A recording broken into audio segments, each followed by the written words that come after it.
Hi, fifth grade. Sorry it's been a couple days since I've recorded a video for you. It's been a little crazy here at the Bosco John house. I know a lot of you have been praying for the two babies who are staying with my parents who came here from Mongolia to get their heart surgery. And I have good news. They both had their surgery and they're both doing really, really well. But that's kind of what's been going on here with me. I've been trying to help my parents out as best I can, while still practicing social distancing and, trying to stay apart and stay safe with everybody. But both babies had their surgery and they're both doing really, really well. The baby boy, Bida, is still at the hospital, but should be home in a couple days. And the baby girl, Engie, is home now. So they're both healing really well. So thank you so much for praying for them. I know they appreciate it. And I'll keep you updated as best I can. But I thought we could read the next chapter in our book. So thank you for your patience and understanding why I didn't post for the past couple days. But here's our next chapter. So it's called In Which I Find Many Useful Plants. So it says, the following morning I stood up, stretched, and looked about me. Birds were dripping from the trees, little birds singing and flying and pouring over the limbs. This must be warbler migration, I said, and I laughed because there were just so many birds. I'd never seen so many. My big voice rolled through the woods, and their little voices seemed to rise and answer me. They were eating. 3 or 4 in a maple tree near me were darting from limb to limb, pecking and snatching at something delicious on the trees. I wondered if there was anything there for a hungry boy. So I pulled a limb down, but all I saw were leaves and twigs and flowers. So I ate a flower. It was not very good. One manual I had read said to watch what the birds and the animals were eating in order to learn what was edible and non-edible in the forest. If an animal can eat it, it's probably safe for humans too. The book did suggest that raccoon had taste more nearly like ours. Certainly birds were no example. Then I wondered if they were not eating something I couldn't see. Maybe tiny insects? Well, whatever it was, I decided to fish. So I took my line and hook and I walked down to the stream. I lay down on a log and dangled my line in the bright, clear water. The fish were not biting. This made me even hungrier. My stomach pinched. It really does hurt to be terribly hungry. A stream is supposed to be full of food. It's the easiest place to find a lot of food in a hurry. And I needed to find something in a hurry, but what? I looked through the clear water and saw tracks of mussels in the mud. I ran along back to the shore, took off my clothes, and plunged into the icy water. I collected almost a peck of mussels in very little time at all, and then began tying them in my sweater to carry them back to camp. If you don't know what a mussel is, it's not like a muscle like in your arm that helps like your bones move, your skeleton move. A mussel that he's talking about is a little animal, and it's in a shell, and it's you steam it, and there's like meat inside. So it's just a little animal like that big in a shell. Where were we? But I don't have to carry them anymore, I said to myself. I have a fire in my pocket and I don't need a table. I can sit right here by the stream and eat. And so I did. I wrapped the mussels in leaves to steam them in coals. They're not quite as good as clams. A little stronger, I would say, but by the time I had eaten 3, I'd forgotten what clams tasted like and knew only how delicious freshwater mussels were. I actually got full. Now I wandered back to great-grandfather's farm and began to explore. Most of the acreage was a maple and beech and some pine and dogwoods and ash, and here or there was a glorious hickory tree. I made a sketch of the farm on my road map and put X's where all the hickories were. They were full of golden trees to me. I would have hickory nuts in the fall. I would also make salt from the hickory limbs. I cut one and chopped it into small bits and scraps, and I stuck it in my sweater. The land was up and down, and I wondered how great-grandfather would ever cut it and plowed it. There was a stream running through it, which I was glad to see, for it meant I did not have to go all the way down to the mountain, to the big creek for fresh water and fish. Around noon, I came upon what I was sure was the foundation of the house. Mrs. Turner was right. It was ruins, just a few stones in a square, and a slight depression for the basement. Trees were growing right through what had once been a living room. I wandered around to see what was left of the Gribley house. After a few looks, I saw an apple tree. I rushed up to it, hoping to find an apple, but there were no apples there. About 40 feet away, however, I did find a dried apple in the crotch of a tree, probably stuck there by a squirrel and had forgotten about it. I ate it. It was pretty bad, but nourishing, I hoped. There was another apple tree and 3 walnut trees. I scribbled X's. These were wonderful finds. I poked through the foundation, hoping to uncover some old iron implements I could use. I found nothing. Too many leaves had fallen and turned into loam, and too many plants had grown up and died down over the old home site. I decided to come back when I made myself a shovel. Whistling and looking for food and shelter, I went up the mountain, following the stone walls, discovering many things that were about my property. I found a marsh. In the marsh were cattails and arrow leaves, all good starchy foods.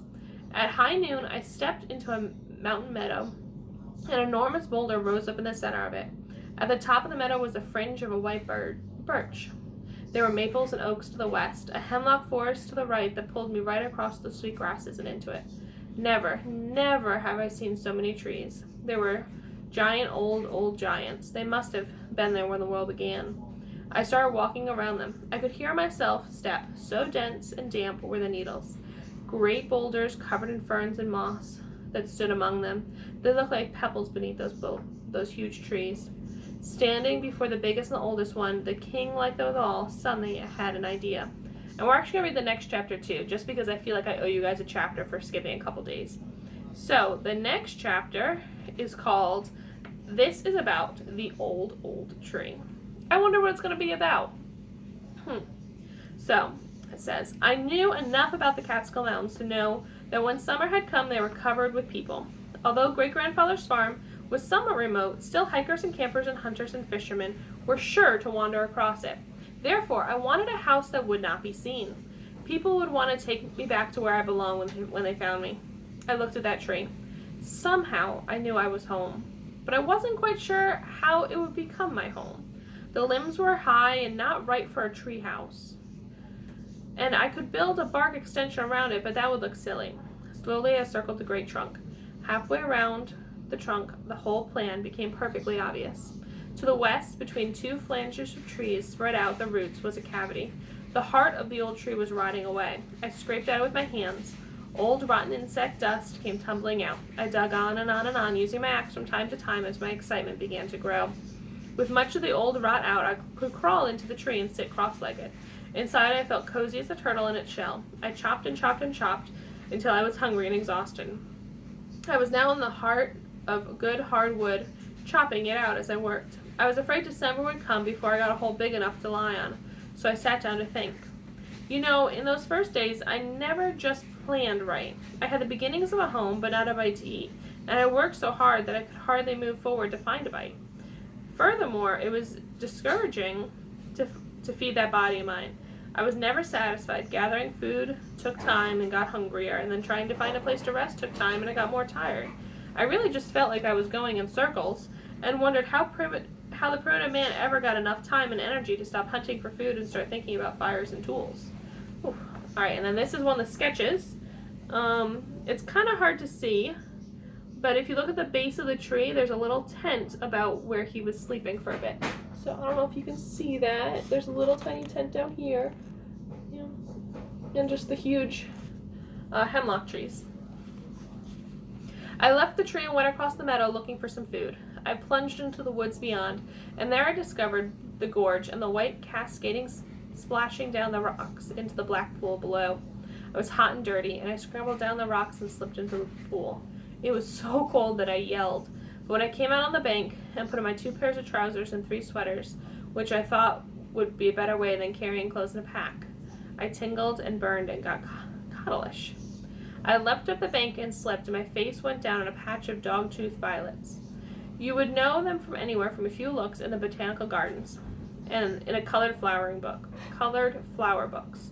They're little yellow lilies with long slender stems and oval leaves, and they're dappled with gray. But that's not all. They have wonderfully tasty bulbs. I began filling my pockets before I was even up for my fall. I guess I'll have a salad-type lunch, I said, as I moved up the steep sides of the ravine. I discovered that it was late in the season and the spring beauties were still blooming in the cool pockets of the woods. They were all right raw, and that is if you were hungry as I was. They taste a little bit like lima beans. I ate these as I went hunting for food and felt better and better until I worked my way back to the meadow where dandelions were blooming. Funny thing is I hadn't noticed them earlier. Their greens are good and so are the roots. A little strong and milky, but you'll get used to that.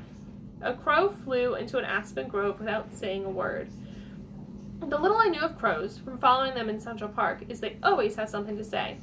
But this bird was sneaky, obviously trying to be quiet. Now, birds are good food. A crow is certainly not the best, and I didn't know it then, but I launched out to see where it was going. I had a vague plan to try and noose it. This is the kind of thing I wasted time on in those days when time was so important. However, this venture turned out to be all right, because I did not have a noose to noose that bird. I stepped out into the woods and looked around. Couldn't see the crow, but I did notice a big stick nest in a scrabbly pine, and I started to climb the tree. Off flew the crow. What kept me climbing in the face of such discouragement? I don't know, but I did.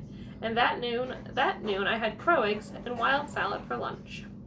At lunch, I solved the problem of carving out my tree. After a struggle, I made a fire. Then I sewed up a big skunk cabbage leaf to cup with grass strands. I had read that if you boil water in a leaf, ever since then I had been very anxious to try it and see if it was true. It seems impossible, but it works. I boiled the eggs in the leaf. The water kept the leaf wet, even though the top dries up and burns down to the water level. And that's as far as the burning goes. I was pleased to see that it actually did work. Then here's what happened. Naturally, this took a lot of time, and I hadn't gotten very far in my tree, so I was fretting and stamping out the fire when I stopped with my foot in the air. Fire! The Indians had dug out canoes with fire. They burned them out. It was much easier and faster that way. So I would try to fire the tree. If I was very, very careful, perhaps it would work. I ran into the hemlock forest with a burning stick and got fire going inside the tree. Thinking that I ought to have a bucket of water in case things got out of hand, I desperately looked around me. The water was far off across the meadow and down the ravine. This would never do. I began to think the whole inspiration of a home in the tree was no good. I really did live near the water for cooking and drinking in comfort. I sadly looked at the magnificent hemlock and was about to put the fire out and desert it when I said something to myself. It must have come out of some book. Hemlocks usually grow on the mountain streams and springs. I whirled on my heel. Nothing but boulders around me, but the air was damp. Somewhere, I said, darting among the rocks, peering and looking and sniffing down into the pockets in the dales. No water. I was coming back, circling wide, and I almost fell in it. 2 boulders, dripping wet, decorated with flowers and ferns and moss and weeds. Everything that loved water. It guarded a bathtub-sized spring. You pretty thing, I said, and I flopped on my stomach and pushed my face in to drink it. Then I opened my eyes. The water was like glass, and in it were little insects with oars. They rode around me. Beetles skittered like bullets through the surface, or carried a silver bubble with air with them down to the bottom. Then I saw a crayfish. I jumped up, overturned the rocks, and found many crayfish. At first I hesitated to grab them because they can pinch, but I gritted my teeth and thought how much more it hurts to be hungry, and came down upon them. I did get pinched, but then I had my dinner, and it was the first time I had planned ahead. Any planning I did in those early days was such a surprise to me, and when it was so successful, that I was delighted with even the smallest plan. I wrapped the crayfish in leaves and stuck them in my pockets and went back to burning the tree. Bucket of water, I thought. Bucket of water? Where am I going to get a bucket? How did I think even if I found water, I would get it back to the tree? That's how I thought in those days. I never lived without a bucket before. Scrub buckets and water buckets and mop buckets and so on. But when the water problem came up, I thought I could just run to the kitchen and grab a bucket. Well, dirt is as good as water, I said, and I ran back to the tree. I could smother the fire with dirt. Days passed working and burning and cutting and gathering food, and each day I cut another notch in the aspen pole that I'd stuck in the ground as a calendar. And that is the end of that chapter. Alright, I will be sure to be back tomorrow to read you guys the next chapter, and I hope you have a wonderful evening.